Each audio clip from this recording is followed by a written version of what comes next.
गुरुजी, आज आपकी ही कृपा से हमें पुत्र की प्राप्ति हुई है। गुरुजी, अब आप ही इसका नामकरण करिए। हाँ हाँ बेटा, क्यों नहीं, तुम अपने पुत्र को मुझे दो। क्या हुआ गुरुजी, आप इतना चुप क्यों हो?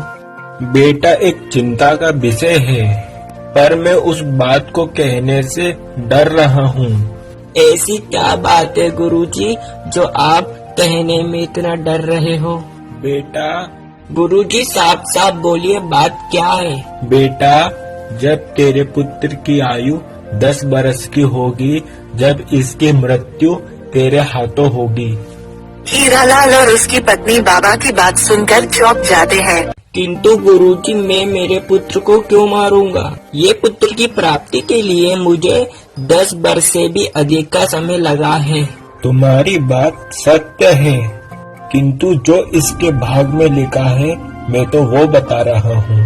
बाबा जी, मेरे पुत्र की मृत्यु का क्या कारण हो सकता है जो कि इसकी मृत्यु इसके पिता के हाथों होगी? तुम्हारे पुत्र की मृत्यु का कारण एक बंदर बनेगा। क्या गुरुजी, एक बंदर? एक बंदर से मृत्यु कैसे निश्चित है? वो तो तुम्हें 10 वर्ष के बाद पता चल जाएगा। ठीक है, अब मैं चलता हूँ। गुरुजी के जाने के बाद हीरालाल, अरे भाग्यवान, तुम दुखी मत हो। गुरुजी ने कहा है अपने पुत्र की मृत्यु एक बंदर द्वारा होगी, तो अपने गांव में जितने भी बंदर हैं उन सबको मार दूंगा। और भाग्यवान, अपन अपने पुत्र को इस गांव के बाहर नहीं जाने देंगे। हाँ, तुम ठीक कह रहे हो। न रहेगा बांस, न बजेगी बांसुरी। जब पूरे गांव में बंदर ही नहीं होंगे तो अपने बच्चे की मृत्यु नहीं होगी।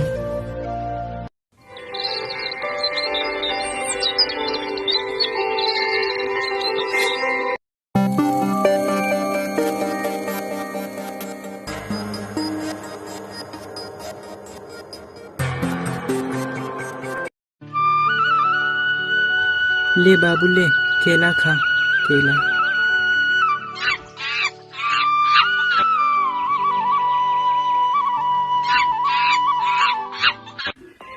मेरे पुत्र की मृत्यु का कारण बनोगे तुम? अब बन के दिखाओ, तुमको एक एक करके सबको मार डालूंगा।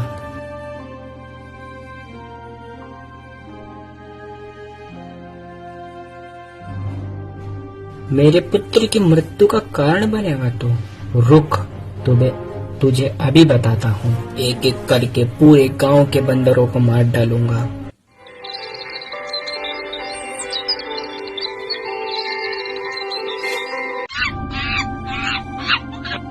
एक एक करके पूरे गांव के बंदरों को मार डालूंगा। मेरे पुत्र की मृत्यु का कारण बनोगे तुम? फिर ऐसे ही धीरे धीरे करके हीरा ने गांव के सभी बंदरों को मारने लगा। ऐसा करते करते गांव के बंदरों की प्रजाति खत्म हो गई।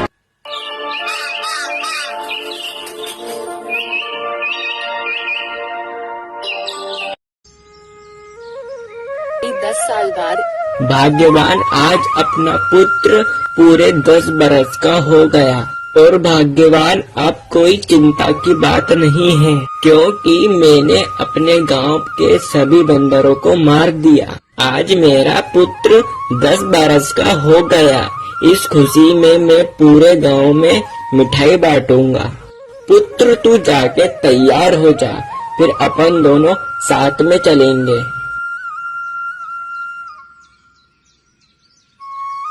एक पड़ोसी गांव में से एक बंदर रामपुर गांव में आ जाता है। बंदर, आज ही देखो बंदर, आज ही देखो बंदर आ गया। अरे भाग्यवान, ये बंदर कहाँ से आया? हीरा ने अपना तीर चलाया तो उसका तीर बंदर की जगह उसके पुत्र में जा लगता है और हीरालाल का बेटा खत्म हो जाता है।